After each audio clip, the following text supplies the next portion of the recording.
Okay. So this should work a lot better because it's acting like it normally does now. Guys.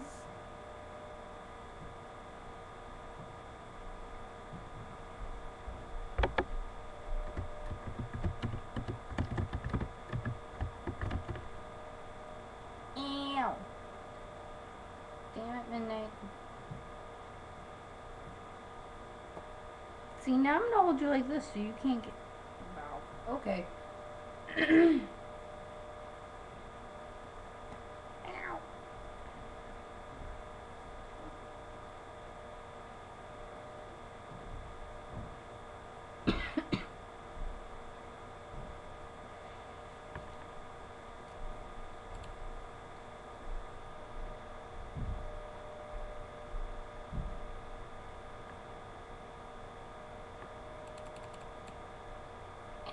Ow. Ow, ow, ow, ow, ow, ow. Damn it, Midnight.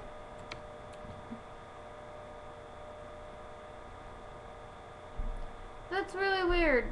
And kind of annoying.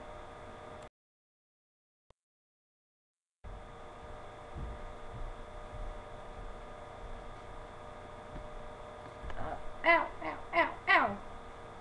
Stop it. Stop it. Oh, I'm live. Okay. Ow, ow. Okay. I guess I just have to fix the resolution and stuff. Stop it! Stop it! Stop it! Stop it! I'm sitting here fighting with my cat, so I can introduce her. She's being a little brat. So, for those of you who... Come here, you monster. Okay, I'm going to introduce her first. This is Midnight Storm. She's a brat, and she looks kind of like a cat lemur. So, her eyes are too big for her face. What are you doing? Go that way. She's literally like back here like this. Can I introduce you? Her eyes are too big for her face and her tail's extremely long. I guess she's gonna sit here and... Okay. That was Midnight Storm. You'll see her periodically throughout this video watching everything that's going on and walking across my computer. Like normal. For those that don't know and those that don't actually know that I did change my craft name, I'm Willow Fairchild. My craft name came from my great aunt, and my grandmother when I was little. She's a minx, which is why she's so crazy, and I kind of wish she wasn't. Don't you dare jump up there.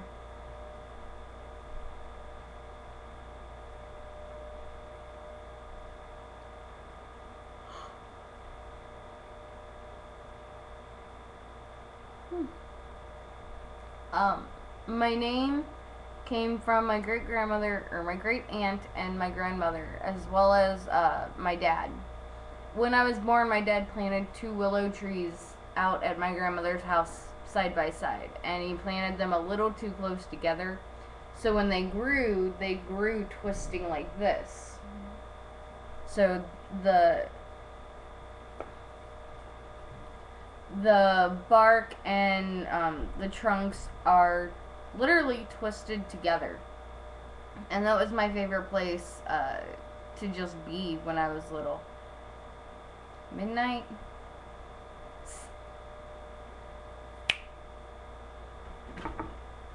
Wow, you suck, cat. She just tried to jump and no, she didn't. she just kind of like pounced up like that much off the ground. Play fetch. But the willow trees were my favorite place to stay, and I also grew up with all guys, so I became really adaptable to a lot of different situations, and she's trying to jump and can't make it. And so when my mom found me at the willow trees one day, she took me into my grandmother's for dinner. And that's when my grandmother and my great aunt started calling me Willow, their little willow tree. At the age of 6, I chose the full craft name Willow Spiritborn, which I have found out now that every person in my family has been named Spiritborn. I was about to try and pronounce your name, and then I was like, no, that's not going to work. This topic of the broadcast of this topic is me. Yes, at 6, I chose my first craft name, Willow Spiritborn. My grandmother raised me in witchcraft, in the family traditions of witchcraft. So, my brain doesn't apparently register what that says.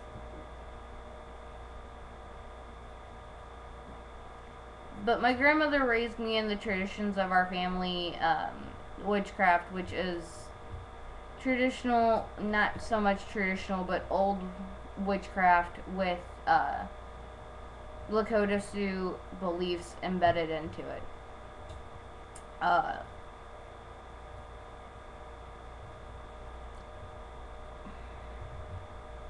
I'm still trying to figure out what that says.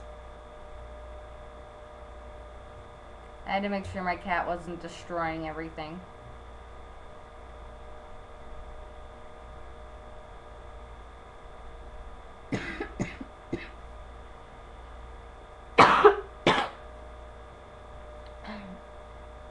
But I chose my first craft name at 6.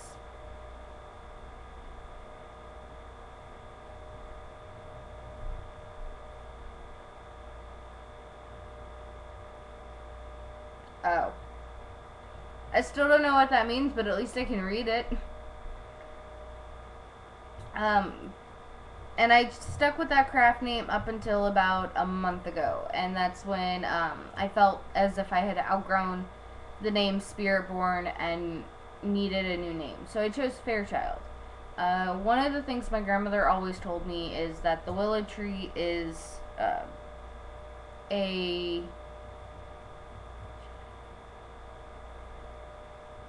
Chabriel. I'm probably pronouncing that wrong still.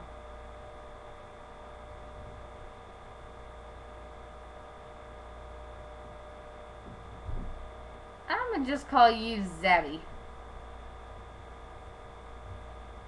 So when I say Zabby, you know I'm talking to you. Up till a month ago, or about a month ago, I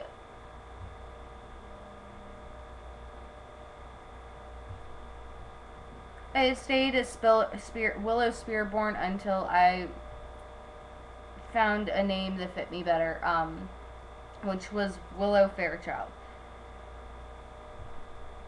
I felt like I had outgrown Spiritborn. Nobody in my family has the craft name Spiritborn, but everybody has at one point been something Spiritborn in my family. That's how our craft names always apparently start, and then they end up changing, and some people change their full name, some people change their last name. But there, at this point, are no Spiritborns except for the little ones. My niece Krista has now chosen her craft name, and her last name is Spiritborn. My nephew has chosen his, and his last name is Spiritborn. and my cat just fell. Like, literally fell. She's clumsy. And my sister's stepdaughter has also chosen hers, and her last name is Spearform. The only one whose craft name I actually know is my little niece Krista, and she ended up choosing Roanoke Spearform is her craft name. I still haven't got to ask her about it yet. But everybody in my family at one point has the name Spiritborn. When I looked into choosing a new name, I knew I wanted something that there's many different ways, Shelly, that you can figure out your craft name. Some people get theirs through guided meditation. Some people just pick theirs. Some people get them through dreams. Stuff like that. So there's many different ways that you can figure out what your craft name is. I found mine out through at least 3 different ways. I believe that the guys did give me my name through a guided meditation. My grandmother and my great aunt, as well as numerology.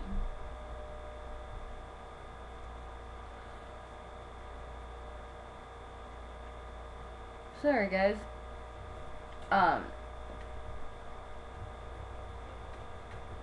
When I was about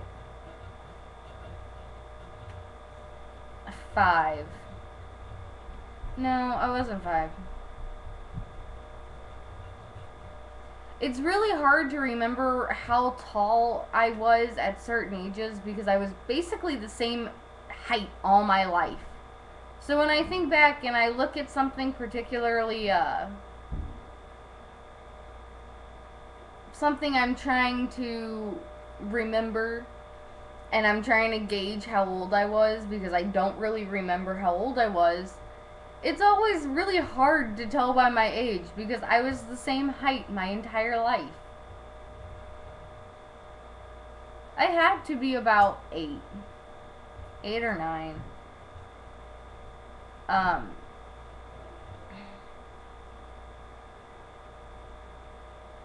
Really?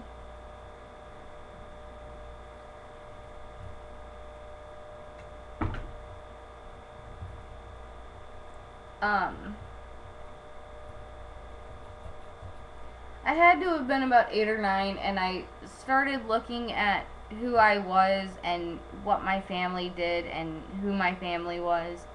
And I really thought about changing my craft name.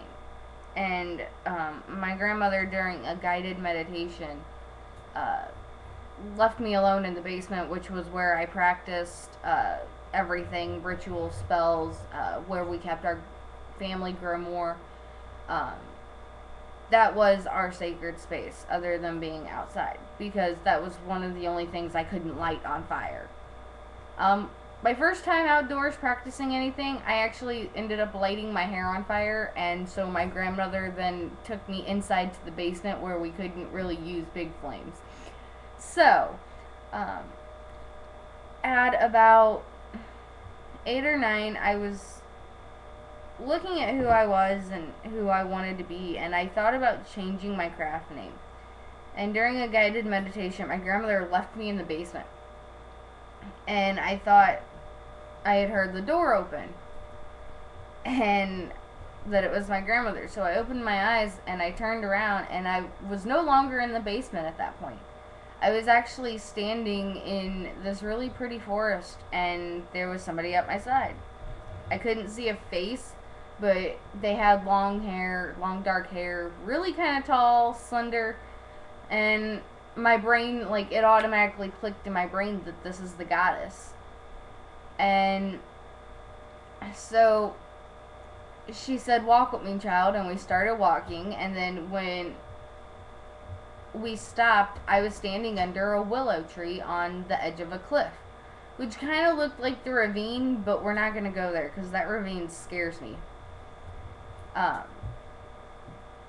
When we stopped, I was standing under a willow tree, and she laid her hand on my head and said, my little Willow. And then I woke up laying on the floor with my grandmother frantically going, "Are you okay?" And I was like, "Yeah, I'm fine." Meh. And then I went back to sleep right there on the floor. So I've had my name through, not just because I believe it's my goddess given name, but also because the symbolism within it. The willow, if there's a storm and there's an oak and a willow tree, the willow tree will be the last one standing. They're very flexible, and they're also very spiritual trees. So I chose my name for a multitude of reasons. That being said, my last name, again, I did change. I changed it from Spiritborn to Fairchild. I knew I wanted something when I was changing my name that connected with me and my first name. Growing up, I'd always heard my grandmother call fairies fairfolk. Fairfolk. Fairfolk.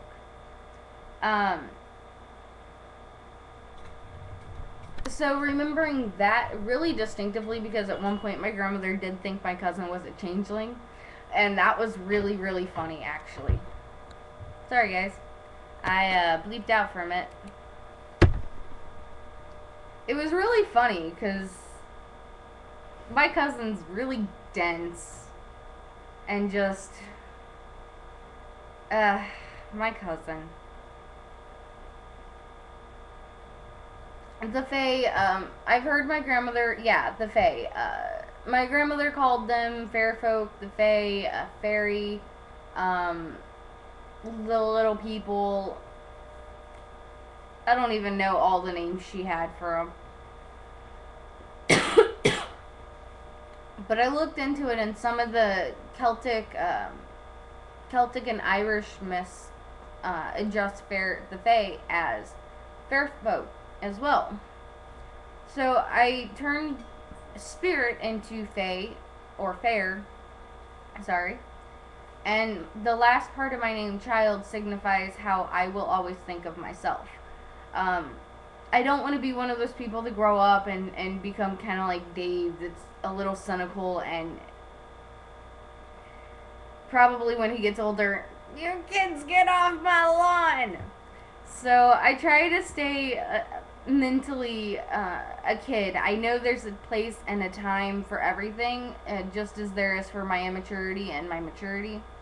But at this point, I want to try and keep that immature part of me. I want to try to stay a kid, so I don't grow up to be like all these people that I've seen that only have such closed-minded views on everything. I also don't want to be like Dave, who's going to be waving the stick at kids on his front lawn when he gets older. So, my name really is...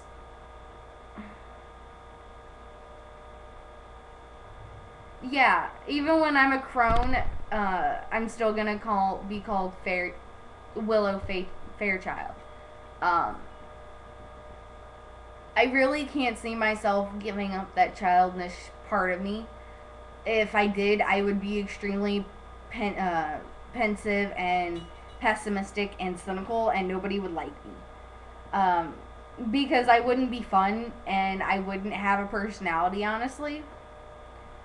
So, I really can't see myself giving that up. And that's the last part of my name is... It's not only supposed to translate to Fae child, because fairies and children are some of the biggest things from the willow tree, but it's also to remind me to keep that part of me, and to make sure that I do stay true to who I am and don't let this world turn me into a cynical little bitch.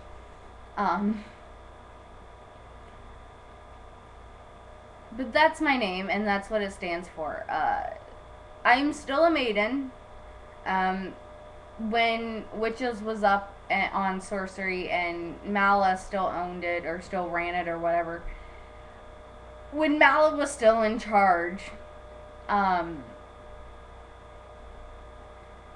Wintershins, Lorelai, and I, Wintershins goes, I'm the crone.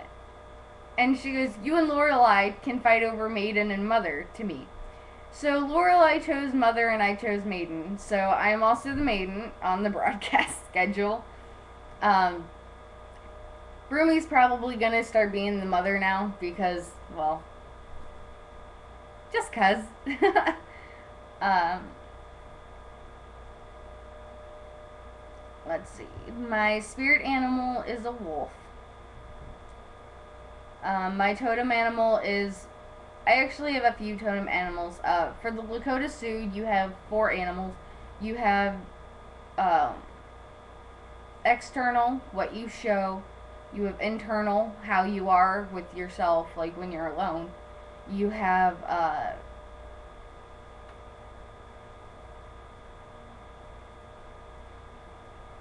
external, internal, warrior, and lover. So I actually have 3 totem animals because I can't find that last one.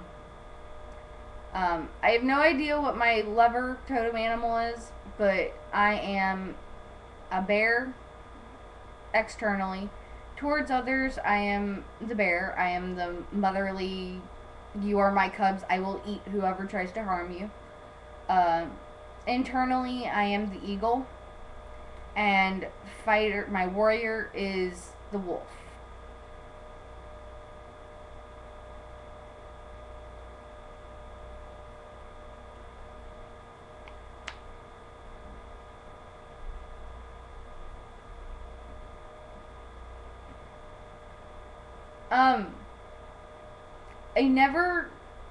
I've never been to the ocean or to a beach. But I have been to lakes and rivers, and my friends used to always call me Blue because apparently, like with Shelly and people called her Shells because she grew up in the ocean and loved the sand and sea and shells and stuff.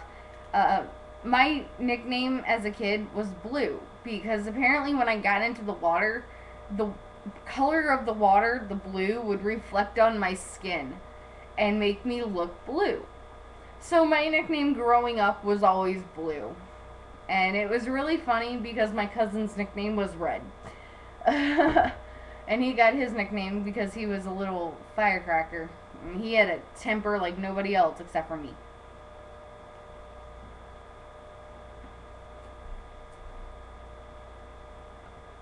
Hey Shelly, what about Shelly Waterway?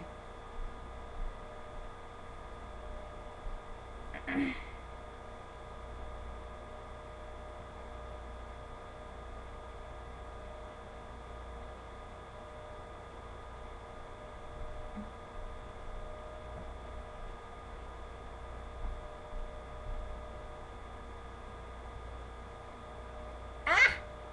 No! Stop being a brat. Go that way. My elemental affinities are fire, fire, water, earth, and spirit. And how'd you put to her? It's a she, Sapphyre. Ew. You little brat. Anyways.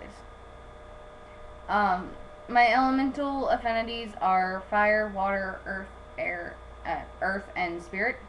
I don't believe air people exist. They are way too peppy to be able to exist. Like, no kidding you. I have met one person with the affinity for air in my entire life, and I wanted to strangle them, so I can only imagine how everybody else is with them. Midnight? Whatever.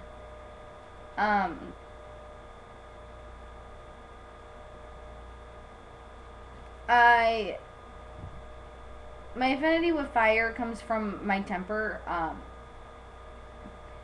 My temper's really hard to get going every once in a while, but there's a few things that get me going to the point that it's going to be a freaking forest fire.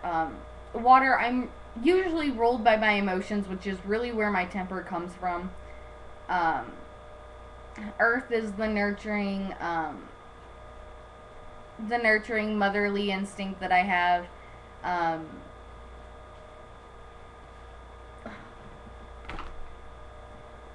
Knock it off, Midnight.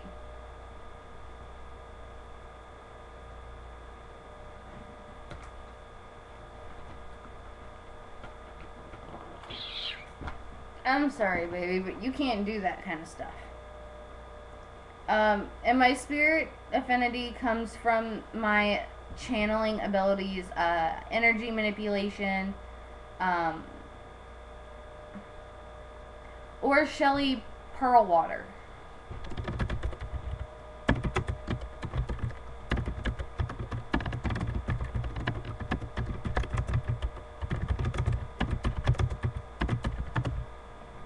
Sorry.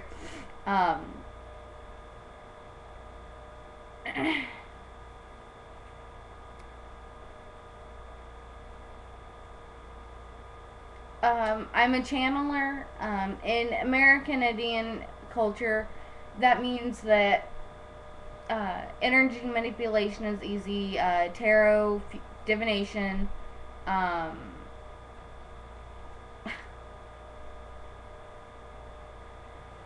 uh, meditation is pretty easy. Sensing things around them, stuff like that, is easy for me. And that's just going off the definition of channeler from the American Indian side. There's a lot more entailed in it, but for the most part, that's what I do. So that's where my affinity for spirit comes from. I'm a Aries Pisces baby. I was born on the cusp. My daddy was an Aries, my mommy is a Pisces, and I was born in between. So, I will give this, I act more like my dad than my mom. But I look more like my mom than my dad. So, it's a little backwards. My dad died when I was 13. And when my dad died, I really lost faith and I had a lot of trouble. My grandmother died before my dad. So my grandmother died and I lost faith at that point and I moved on to different religions and I really was looking for where I belonged. Um, I went to ABT, which is Arnold Baptist Tabernacle, Christian. I did go to Catholic Church. I researched into some some Islamic religions.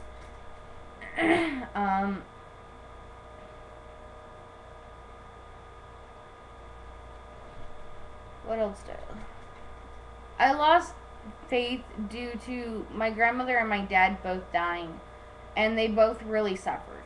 My grandmother died from kidney failure, and she didn't go automatically. She suffered for six days before she finally died, and it was bad. She couldn't even stand on her own, and I was at her house the entire time, watching her basically waste away into nothing. And seeing people, I'm also an empath, so seeing people and feeling people suffering like that really makes me lose faith, not only in my religion, but also in myself. My dad died from small cell lung cancer about 6 months after my grandmother. Uh, and he lasted for 3 months. They didn't do chemo, they didn't do any medicine for him, they just gave him pain meds, really. Um, but I lost faith due to watching my dad suffer, watching my grandmother suffer. My mother used to leave me alone at home alone with my dad when he was going through his bout of cancer, and there was just at points where I had to call my mom and tell her to come home because I couldn't do it. I had I was distraught. I don't remember very much from that time. I literally think I just sat up in my mom's bedroom and played on the computer every day for 3 months. Because I wasn't going to school at that point. I stayed home from school to help my mom for the first week, and then I just stayed home from school for 3 months. I couldn't help my mom anymore because I couldn't stand going out of my parents' bedroom. Uh, so I really just believe I stayed up there. My mom tries to tell me otherwise and say that no, I was sociable, and I was like, nope, that doesn't sound like me. Um, but 3 months after my dad was diagnosed, he was actually given 6 months to a year to live. 3 months after he was diagnosed, he died. Um, I actually had fallen asleep on the computer. I woke up to my mom screaming and crying downstairs. I walked downstairs. She told me he was gone, and I took off out the door. I was in shorts, like pajama shorts and a tank top. I don't remember anything after running out that door. Um, so I really lost faith for a while because of all the suffering that my family had gone through and all the pain and just all the death that was in my family at that point. Um, and so I really did go and look at different religions. None of them seemed to fit me, and at about 16, I met a really good friend of mine. We have been friends since we were 16, and my mom loves to call them their kid and feeds them whenever they come over because they eat like a freaking racehorse, and she cooks for a small army. His name is Paul. I met him, and his mom was into witchcraft and Wicca and the occult, and so he was looking. When we met, I actually had commented on his shirt, which is the exact same shirt that I'm wearing right now, falling in reverse. But when we had met, he was looking for a book. I commented on his shirt, looking at the tarot cards, and then he picked up a Ravenwolf book, and I hated Ravenwolf since I was 10. I've read all of her books. I read her first book, To Ride a Silver Broomstick, which is actually down here over there on the floor, at the age of 10, and hated her ever since. Granted, I read all her books just so I can argue about her, and I can say, well, this is wrong, this is wrong, this is wrong. I absolutely cannot stand Ravenwolf.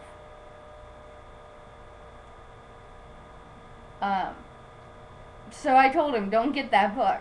And he was like, well, why? And I was like, it's horrible. It's inaccurate. It's vague. And he goes, well, what would you recommend? And so I actually ended up climbing like three levels of the bookshelf to get to a book. Which probably wasn't smart because I'm not the best, most coordinated person on this planet, actually. And I got the book, jumped down, and gave it to him. And since then, we've been really good friends, and we have been really good friends because he really did restore my faith for me. He is an aura reader, and he senses spirits. One of the biggest things is if he's around and I'm getting angry, he walks away because he goes, "Yeah, your dad's here." Because apparently when I get angry, something feeds the red in my aura. Um, but he really did restore my faith. It really was helpful to have somebody on my side that knew what was going on with me, because his parents are divorced, and he lost his grandmother at the same time that I lost mine. He also lost his second mother, who was one of his really good friend, our good friend Maddie's moms, when that her mom passed. So he knew what it was like to kind of lose a parent, and also to lose a grandparent that was there for you. So we've been really close ever since. Let's see.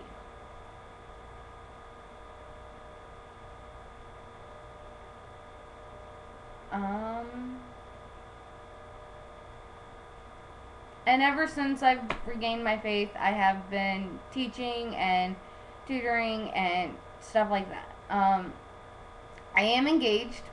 For those that have not really seen me wear my engagement ring on broadcast, that is my engagement ring.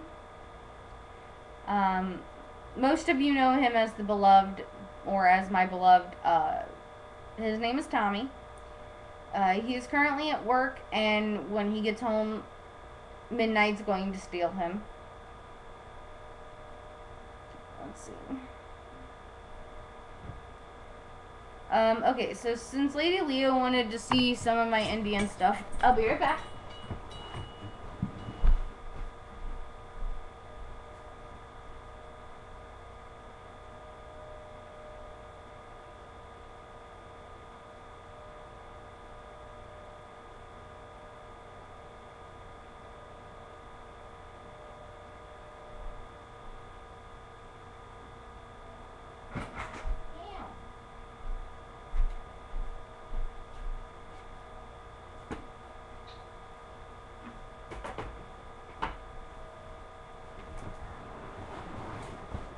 Okay, so these are traditional winter moccasins.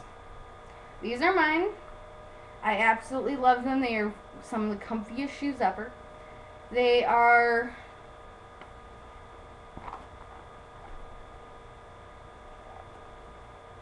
What are they made out of? These were actually made on an Indian reservation. I can't remember exactly what they're made out of, but it is a type of skin. And these are warm, and yes, I do. That's where these come in handy, as can be. Winter powwows suck. I don't know how people go barefoot. It kills me. And I think this year and last year, the only 2 years I've never actually participated in a powwow. I've gone to them in the past 2 years, but I didn't dance, and I didn't play any instruments or anything. I didn't chant. So I didn't really participate, but I did go. But before last year, I went and I danced, and I chanted. I was part of that tribe. So I was allowed to basically do whatever the hell I wanted at that point. And one of the biggest things was winter freaking powwows. I would see people without shoes dancing around and everything. I was like, no. And so my elder, my kusi, not my biological grandmother, but my elder grandmother, which would be the elder right above me that teaches me, came up and gave me these. And I've had them ever since. They are amazing. They are warm. And they're so easy to dance, and it's not even funny. They were handmade on a reservation. I believe it was actually the Pine Ridge Reservation that they were made on. But they were made on a Lakota Sioux reservation. They are a type of hide. I've had them forever. I love these, and my elder actually, when she passed, when my Kusi passed, I was the one to do her farewell dance, and I stuck these on and I laced them up, and then I went to dance. So moccasins, if you can get a pair of these, do it. These are amazing. I know a few of you asked about the CD that you guys were listening to with me. This is the CD.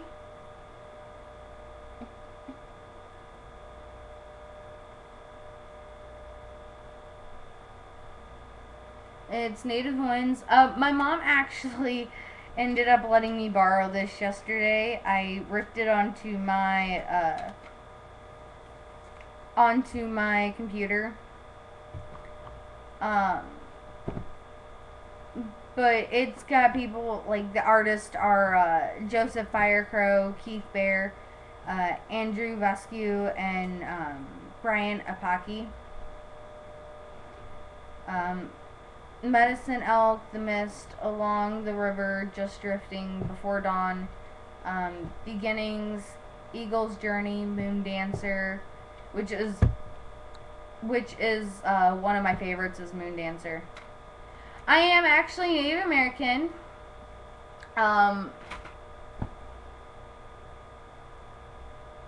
Remembering where my fiance puts my stuff.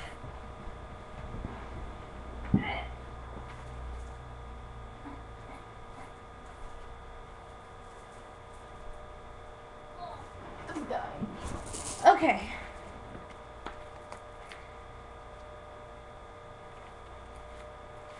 He really needs to start closing my stuff. This is a eulogy card, by the way. It's for my big brother that died in February. Or, well, January, but everything was February.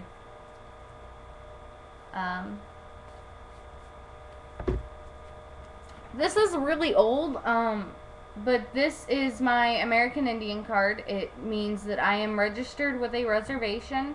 I have my own plot of land and everything like that. To get one of these in... My reservation is in North Carolina. My tribe is in North Carolina.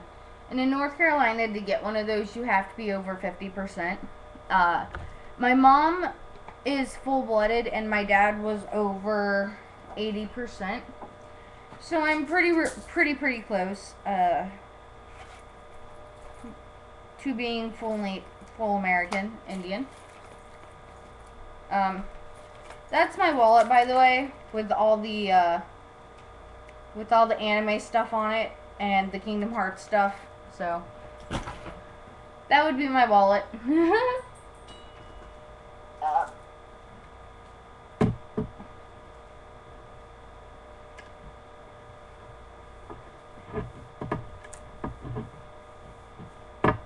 Ew. That's really, really gross.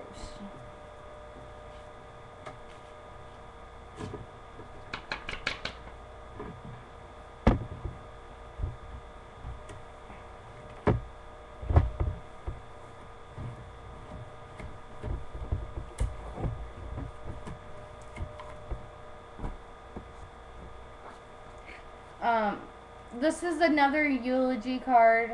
Obviously, it's not pagan. But this was my godfather's eulogy card. I took it off the picture because I had to clean it because the picture's really gross. Okay. So, that's my dad up here. This down here was my godfather. Obviously, my dad looked Indian. He did not always look like that, but That's pretty much how he looked. He had glasses when I was born, and he used to tie his hair back instead of wearing it down like that. But that's my dad. I am my godfather.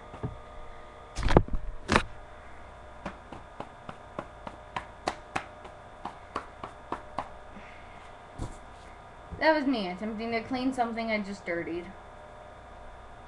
What, babykins? My cat's down there staring at me and I don't know why. My favorite colors are blue, green, magenta purple, like a magenta-ish purple, like a pink purple, violet, orange, and black.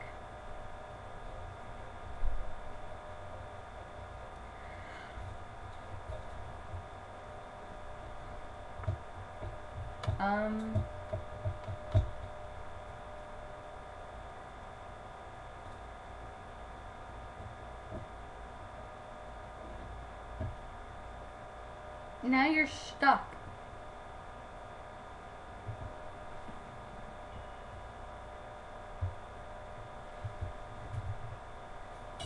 So you don't play with that stuff, kitty kitty.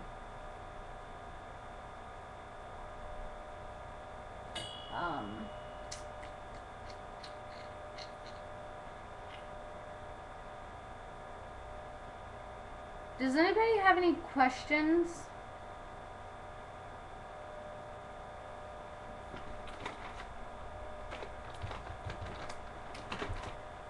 They can be about me or about my practices or just general questions that you guys want to know.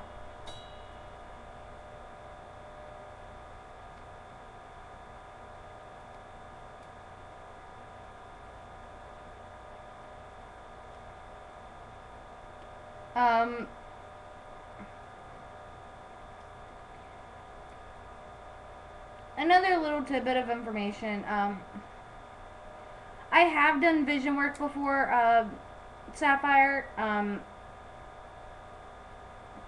More in the sense of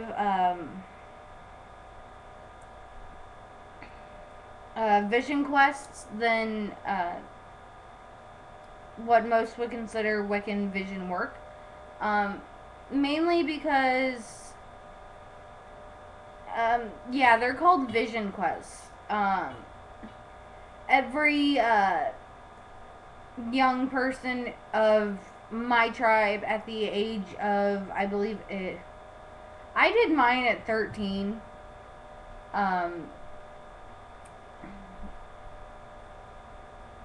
Which was actually young for doing it. But at a young age, or at the age of what we consider, my tribe considers adulthood, you start a vision quest to find out who you are and your name and everything like that. My Indian name is actually the same as my real name.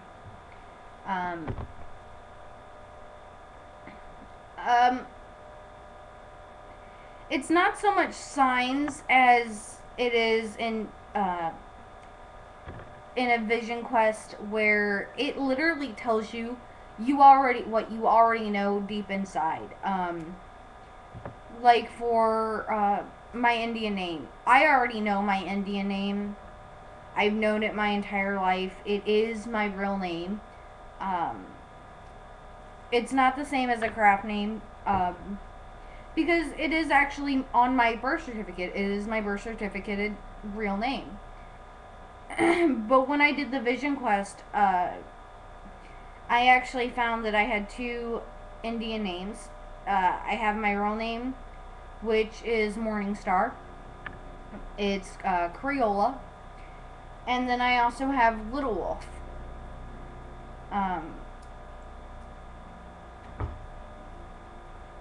But it tells you what you already know. Vision quests are kind of like tarot in that sense. What they really do is they just take the information inside of you and project it in a way that you can understand it. That being said, for Vision Quest, you do have to be really open to not just the possibilities, but also to yourself.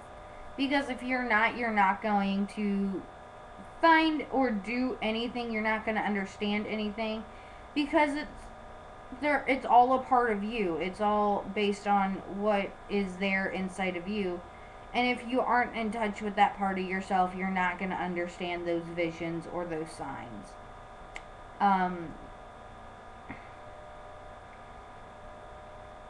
Let's see. My cousin was 17 when he did his first Vision Quest. I was 13. My elder was a lot more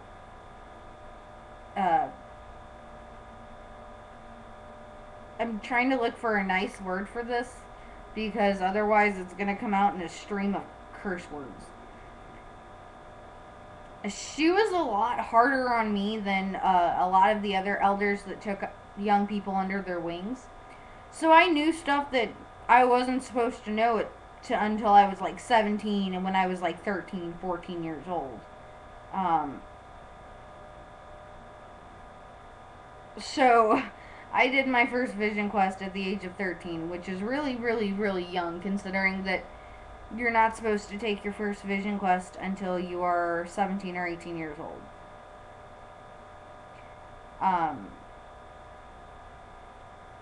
I did the Sweat Lodge. I also smoked the peace pipe at that age. Because we were on a reservation, the American laws, like smoking, underage kids smoking tobacco and stuff like that, didn't affect us, even though we weren't actually smoking tobacco. We were smoking peyote at that point. Peyote, pardon me.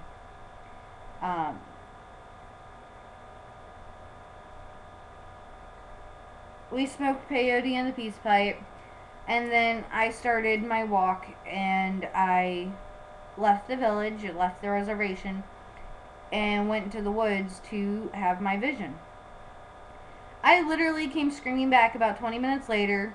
I thought I had been gone for an entire day, and I was wigging the hell out, and it just kind of, yeah. Vision quests have a different time period than we do. It's really weird. You can believe that you've been gone from this world in the Vision Quest all day, and it can only have been like 25 minutes. And I really don't like that, because I can't tell time as it is.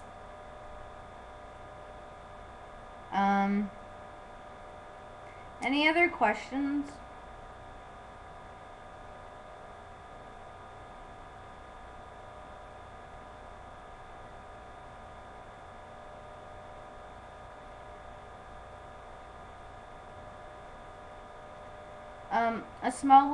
Another small tidbit. I have now started my own group in St. Louis, which is where I live. It's not so much a coven, it's more of a haven. The people in the group, I have 11 members. Sachka is one of them. She's not currently on, but she is one of the members of my group. It's pretty much a haven. I am primarily solitary in my own teachings and my own studyings. I do have younger kids that I teach and that I do stuff with. But for me, learning and doing my rituals and stuff, I am primarily solitary. That may end up changing, though, here soon, because of the group that I started. It's called the Haven of the Willow Tree. It's open to any path or any denomination of paganism, and really any age. I don't want to put an age limit on it, because there's so many young people in Missouri and in St. Louis that are looking for teachers and looking for people to show them the way and to help them along their path. And one of the things I found is uh, that most of the covens or groups in St. Louis or in Missouri, period, are either Alexandrian tradition or not accepting new members. So I've come to the conclusion that I needed to make something, do something, give back to the community, and I needed to figure out my own way to bring people into learning about themselves. So I created the Pagan Haven. Moon Dancer, kind of. This is gonna sound really weird, and Dave will disagree with me 120 million %. My fiance is paganistic Christian. He interprets the Bible in a different way than most Christians do. He doesn't think that the Bible says that magic is evil or that you can't worship any other gods. It just says that you cannot worship any other god first because he is a jealous god. Because the Christian God is a jealous God. So my fiancés took that more in a literal sense than in a metaphorical sense, as don't worship any gods but me. And he doesn't really do rituals. He does meditate, and he does do tarot. He also he has runes. He is very good with them. It's really pissing me off because I suck with my runes so far. But he does his runes. He does tarot. He does do prayers, in which he calls spells.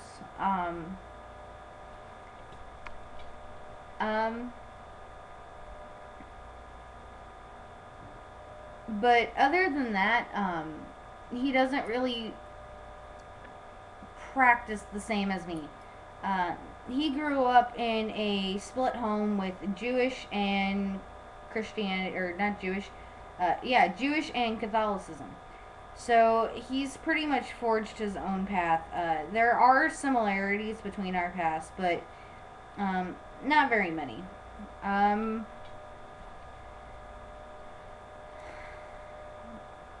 I have a bunch, actually. You won't.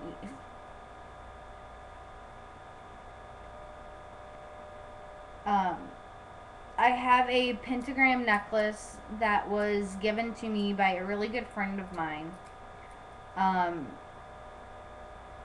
That's really my favorite medallion.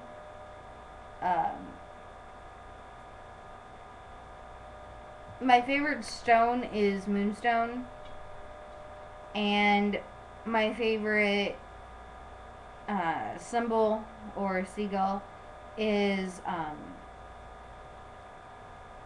really is something. It's a rune, but it's not a Norse rune.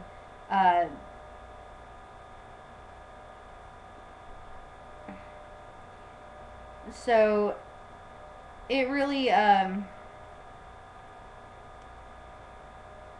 it's difficult to explain. I was drawing one day and had no idea what I was drawing, and so when I finally looked, I had this really pretty drawn symbol, and the word rune just jumped out at me. So I've called it a rune ever since, but I know it's not like a Norse rune. But that's my favorite symbol. To me, it stands mainly for strength. But stuff like that.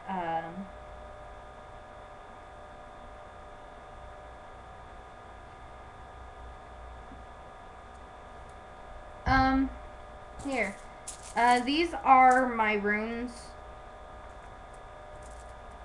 My runes are Moonstone.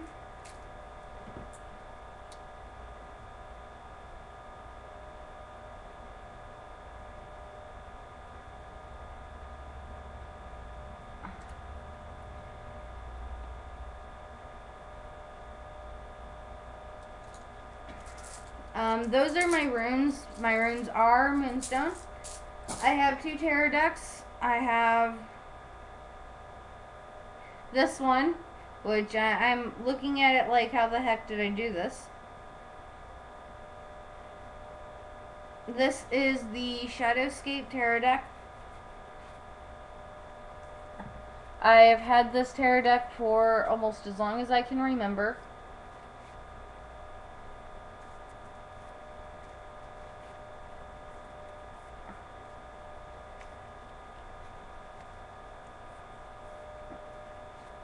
This is actually my, it's the Queen of Cups. This is actually my signifier card.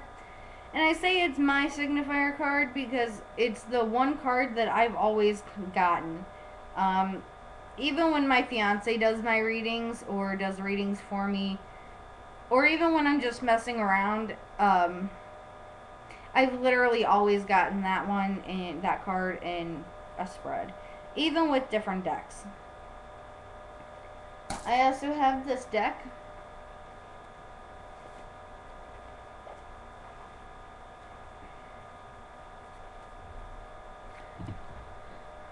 This is the Fantastical Creatures deck. I got these a few months ago.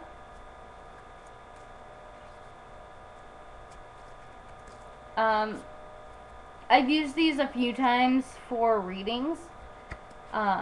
They are actually really good. I really like the patterns and the colors and stuff. That's one of my favorites. That's also one of my favorites.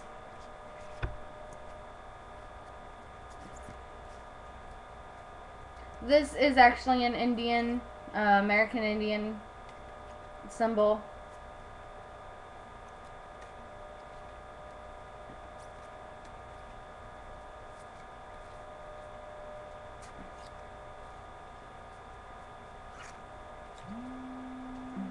That is obviously Greek. It is Zeus. But I also have that deck.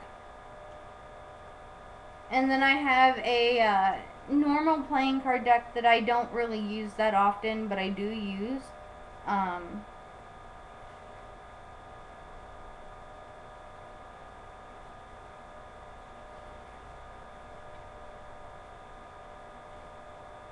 Those are my tarot decks, and those are also my rune cards. I suck at runes, so don't ask me.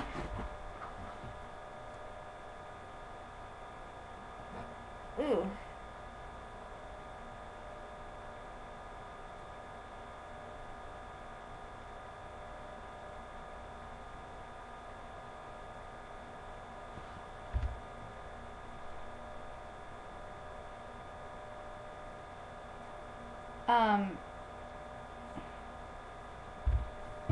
I'm sorry guys, I'm about to eat right in front of you because I haven't eaten this morning. I literally got up, got dressed, and came in here to do the broadcast.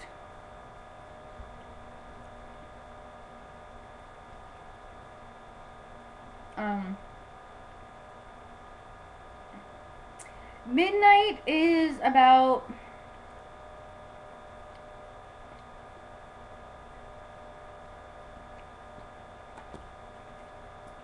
Give me that.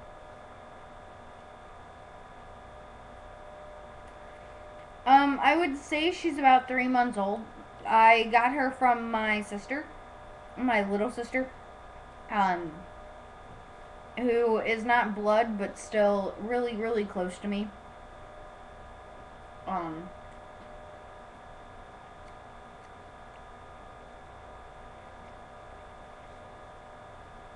So I would end up saying about 3 months, maybe a little less.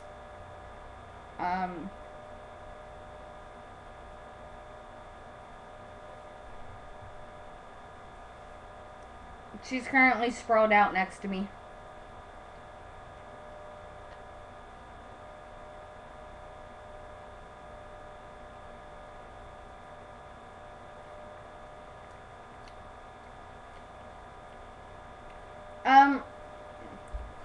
She was not originally. My sister's cat had kittens. Midnight was one of them. There were 3 kittens left when I asked my sister if I could have one. But as of now, yes, she is an only child because I can't have more than, well, other than my fish, which I'm surprised, really, really surprised she hasn't eaten. We can't really have that many animals in this house because it is an apartment and it's a 1-bedroom.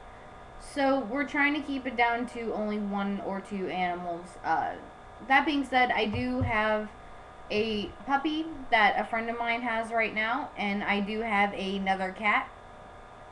He is named Cookie. He is 14 years old. I've had him for a very long time, and he's a grumpy old man. He does not like anybody. He lives with my mom, though.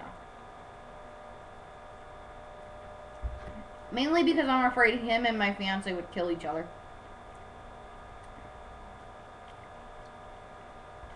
Although I'm pretty sure my cat would win.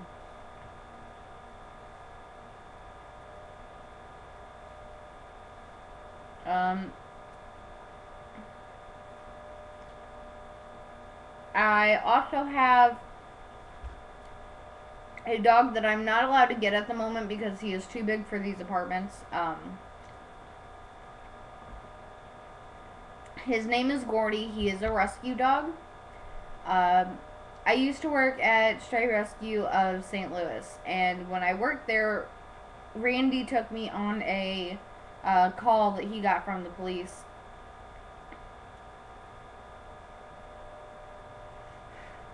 She's a minx, so, but she she seems to love people.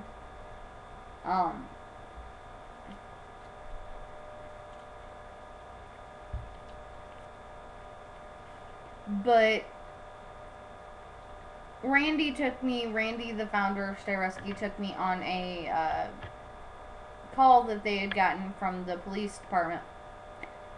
And it was a dogfighting ring that we had gotten called to. So when I got there and I almost flipped out and punched the guy in the face, Gordy was lifted up, handed to me, and I was told to go sit in the car. So I did.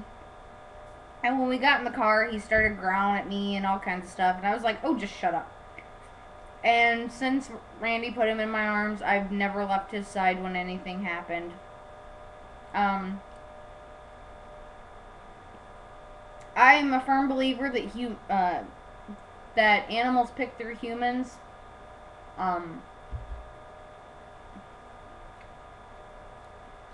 I honestly don't think that if Gordy hadn't picked me, he would have acted the way he did.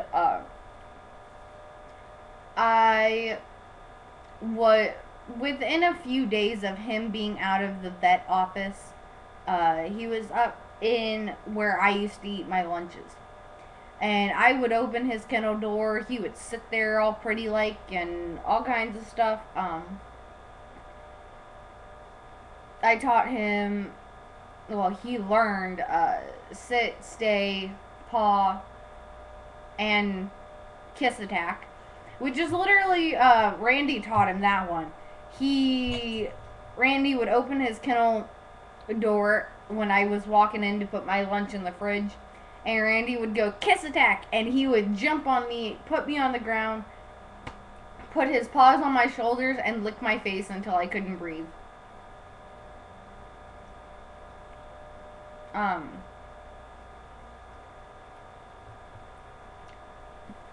But Randy has him on a kind of holding for me.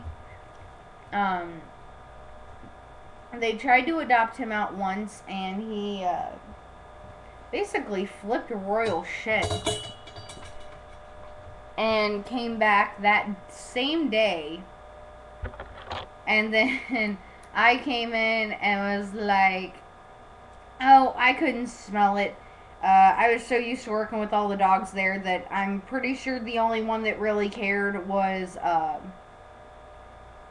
Bowser, because of the fact that Bowser claimed me too.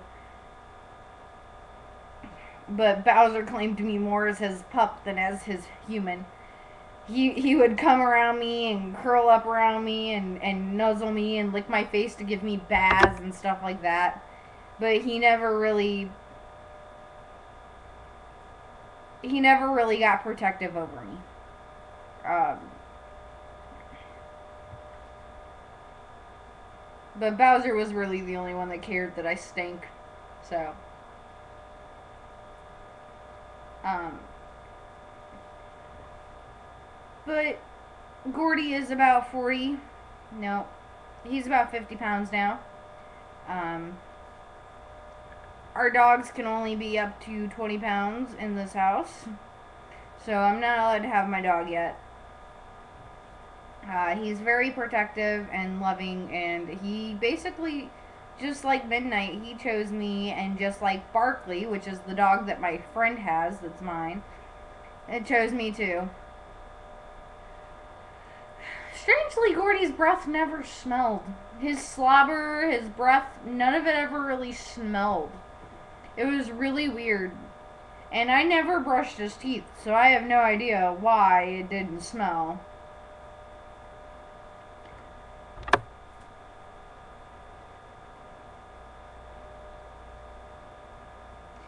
But it was really weird. Gordy and Jezebel's breath never really stank. I mean, their slobber was warm and icky, but other than that, they didn't stink. Except for when they farted. Oh, Gordy crop dusts people. It's funny. Until he crop dusts me. But Gordy will walk by and just poop right next to you and then walk off like you didn't do anything. So, my cat does the same thing. Midnight does the exact same thing. She'll walk by, poot, and then walk off like she didn't do anything.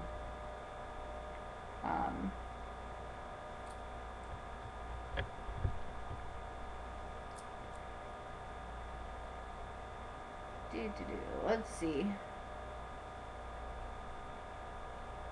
Come on, guys, ask me questions. I'm running out of stuff to talk about.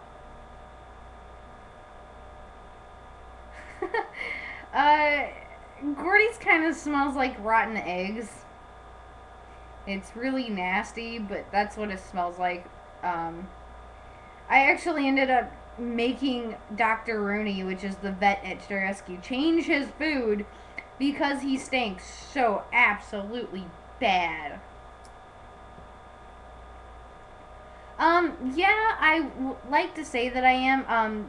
The young ones that have watched too many movies and believe that The Craft is just like the movie The Craft or like Charmed, I do get really irritated at, and if at first I try to talk to them and they don't want to listen about how the world or the religion really is, and they don't want to do the work, then I usually just, I either get really angry and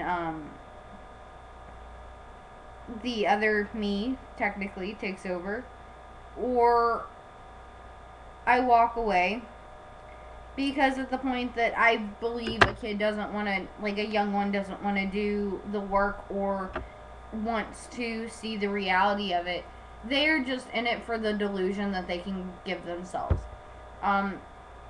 One of the things I try to make sure, it's for people of all ages.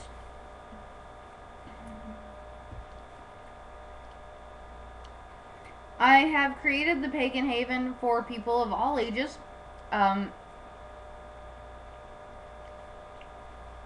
Mainly because I do know that there are young people in St. Louis that are just a little bit younger than me that are beating their brains out to try and figure this stuff out. My friend Paul was one of them. I do have two different anger disorders. I have EAD, explosive anger disorder, and IED, intermediate explosive disorder. IED is also considered a multiple personality disorder. So I shouldn't be getting mad ever.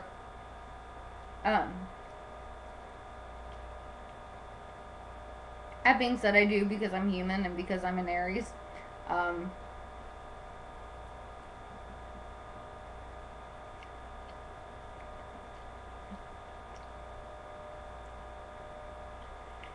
but the Pagan Haven, I'm trying to split it into two groups. The young and the old. That way, there is a difference between the adult group and the young group. That way, if there's an adult festival, the adults can go. But even if there's an all age festival, we can all go and still split off into our two groups and do the things we want to do. Um, Also, it's a place to learn and to teach. I've been talking to a person that used to be a high priestess,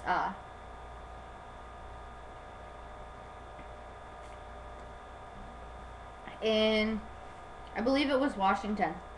Her and her husband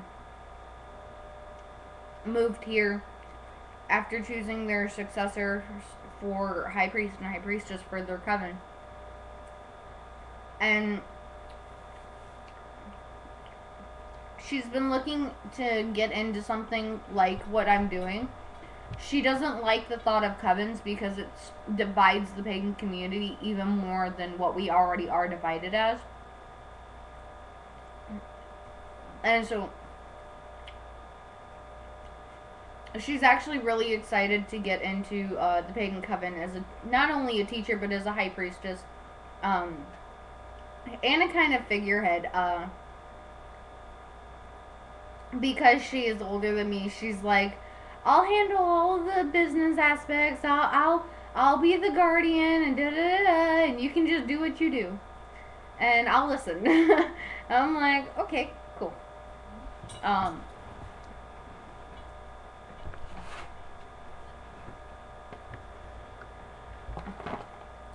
I'm going to take a short break, guys.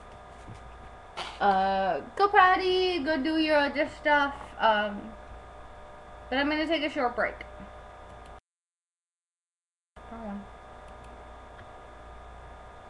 I will put music on here in a minute.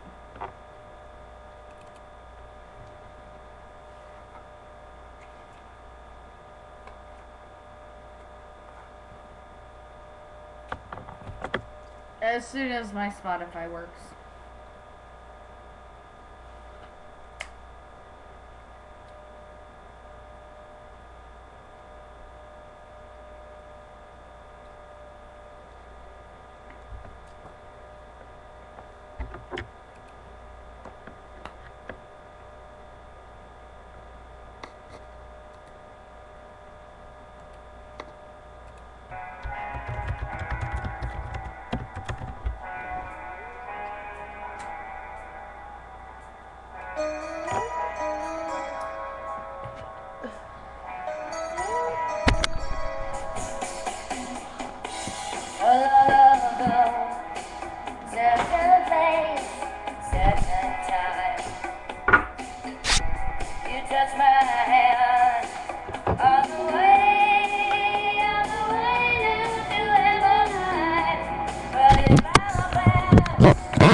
Okay, I'm back. I know it's a little hard to see me because I'm sitting here.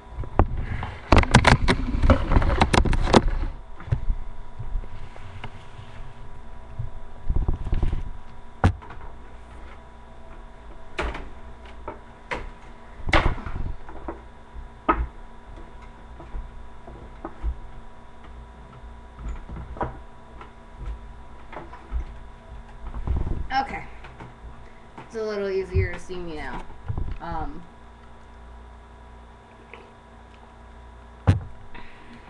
So,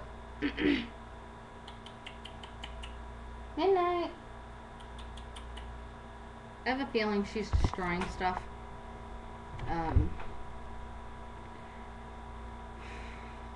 So anyway, Sapphyre, I do like to cook. I cannot make fry bread. I don't know how to cook much. I usually cook simple stuff like oodles and eggs, which is noodles with either scrambled or fried eggs in them.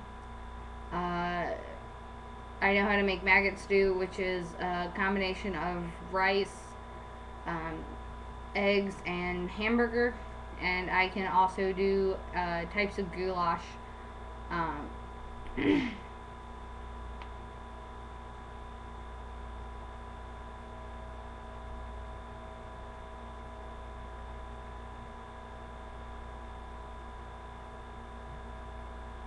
I am back. I can also make types of goulash. Goulash is a German dish with, it's like stretch food.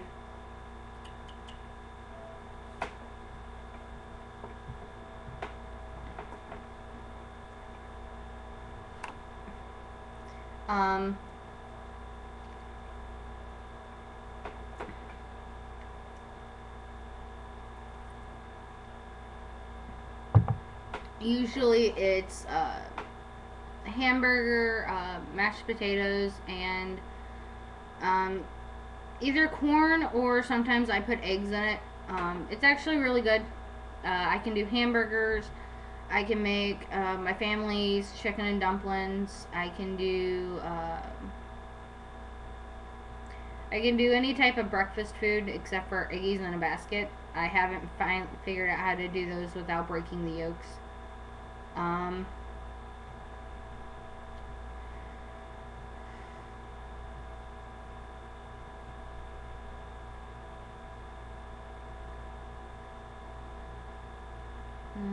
What else can I cook? I guess I can't really cook much more than that.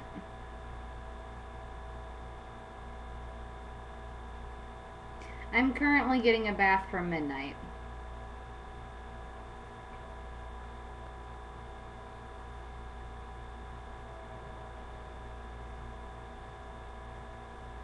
Anybody else have any questions?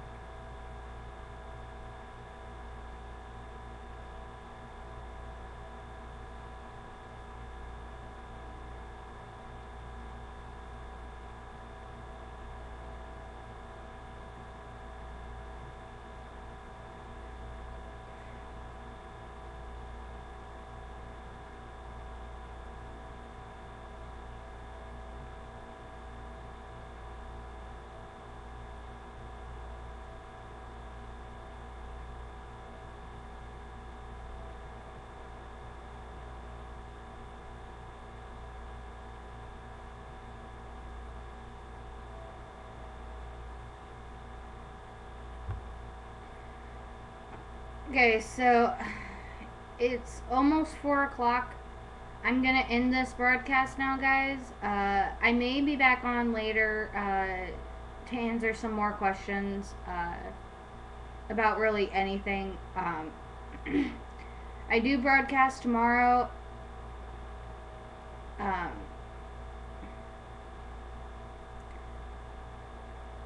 I broadcast tomorrow at the music will start at 5 o'clock my time. And the topic tomorrow will be healing practices. Um,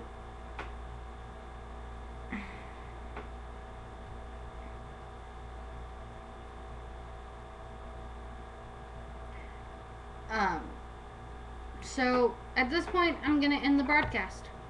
Bye, guys.